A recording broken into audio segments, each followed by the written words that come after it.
اپنی اولاد اگر سامنے ہے تو ان کو دیکھ کر اپنے دماغوں پر زور ڈال کر سوچو کہ غازہ میں خون ریزی ہو رہی ہے، غازہ میں نسل کشی ہو رہی ہے، غازہ میں میڈیا نے رپورٹ کیا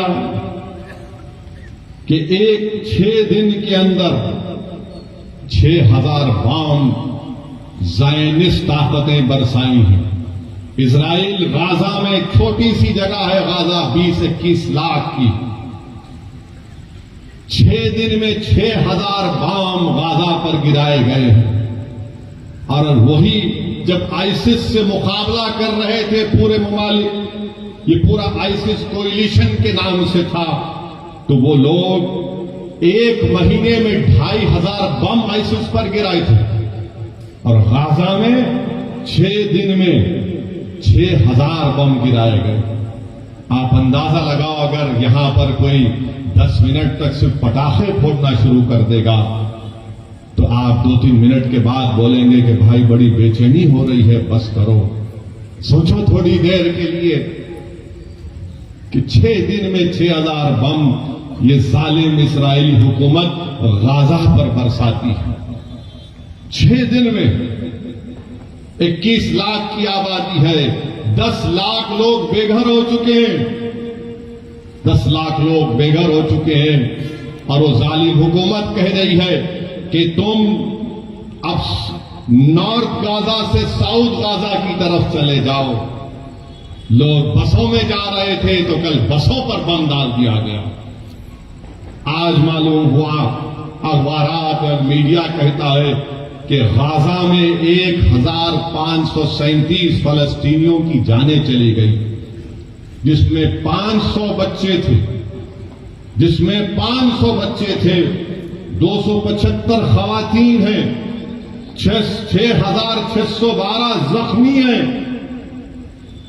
یہ صرف 6 دن کی بات کر رہا ہوں میں آپ سے، اور یہ دنیا جو بڑی ہیومن رائٹس کی بات کرتی ہے، یہ دنیا جو بڑے فنڈامنٹل رائٹس کی بات کرتی ہے، حقوق کی بات کرتی ہے، آج یہ بڑے بڑے ممالک آج خاموش بیٹھے ہیں، گونگے ہو چکے ہیں، اندھے بن چکے ہیں، بہرے بن چکے ہیں، کہ جس سرزمین کے پاس کچھ نہیں ہے، آج آپ نے وہاں پر 6 دن میں 6000 بم برسائے، 1537 لوگوں کی جانیں چلی گئیں، 500 معصوم بچے، 275 خواتین کی موت، اور 6612 لوگ زخمی ہیں۔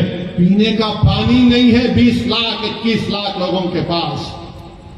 اگر آپ کے پاس 2 دن پانی خراب آیا تو آپ 25 فون کرتے اپنے سیاسی نمائندوں کو، مجلس کے ذمہ داروں کو، کہ آ کے دیکھو ذرا پانی پی کے بتاؤ۔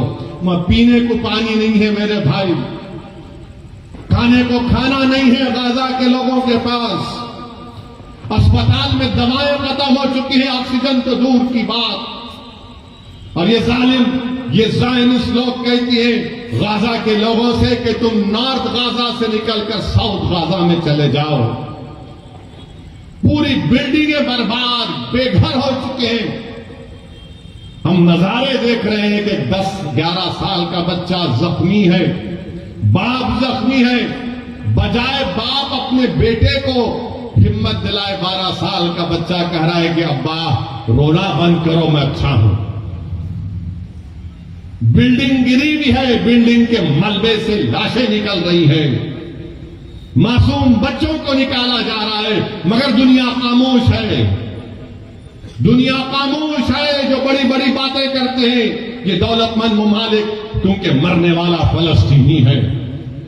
یقیناً جو تشدد ہوگا، وائلنس ہوگا، ہم کنڈیم کرتے ہیں اس کو، چاہے کوئی بھی کرو، وائلنس راستہ نہیں ہے، مگر یہ بتاؤ یہ کون سے وائلنس ہے؟ یہ تو نسل کشی ہے، یہ تو آپ ان کو ختم کر رہے ہیں، آپ ان کو بالکل ختم صوفے ہستی سے مٹانا چاہتے ہیں، جس کو انگریزی میں کہتے ہیں ایتھنک کلینسنگ ہو رہا ہے فلسطینیوں کا۔ آپ میں بتانا چاہوں گا آپ کو کہ 2016 سال سے غازہ میں محاصرہ ہے، 16 سال سے۔ کوئی باہر جانا ہے تو اس کو پرمیشن کوئی اندر آنا ہے تو اس کو اجازت لینا پڑتا ہے. آپ نے دیکھا نا کووڈ میں کیا ہوا تھا. کووڈ میں کیا ہوا تھا کہ کووڈ میں بغیر پاس کے نہیں کوئی نہیں نکل سکتا تھا. 16 سال سے فلسطینیوں کو اس طرح کا برتاؤ کیا جا رہا ہے. پینے کا پانی نہیں ہے, لائٹ ان کی بند کر دی گئی کیونکہ اسرائیل کے پاس سے بجلی آتی ہے. 16 سال سے محاصرے میں ہے. ارے سمندر ہے, مچھلی نہیں پکڑنے دیتے یہ زائنسٹ لوگ. اور اس 21 لاکھ میں 50% آبادی 18 سال کی 20 سال کے نوجوانوں کی ہے. اور آپ کو جان کر تکلیف ہوگی کہ 2008 سے 6407 فلسطینیوں کو زائنسٹ لوگ مار دیے, جس میں سے 18 سال کے کم عمر 1437 بچے تھے. اور اب اسرائیل ایک فاسفورس چیز آتی اس کا بم گرا رہا ہے. یعنی جب وہ گرتا ہے تو بلڈنگ کو پگھلا دیتا ہے, اگر جسم پر گرتا ہے تو چمڑی سے ہڈی کو گلا دیتا ہے. یہ ظلم غازہ کے لوگوں پر کیا جا رہا ہے. اور امریکہ, برطانیہ, یہ یورپ, یہ فرانس جو بڑی بڑی باتیں کرتے ہیں آج گونگے بن کر بیٹھے کہ معصوم لوگوں کو, ارے 80 سال سے لڑ رہے ہیں اپنے فلسطین اور مسجد اقصی اور بیت المقدس کے لیے. میرے عزیز دوستوں اور بزرگوں, یہ بات کہنا ضروری تھا. اس لیے ضروری ہے کہ اگر غزہ کا نام آئے, فلسطین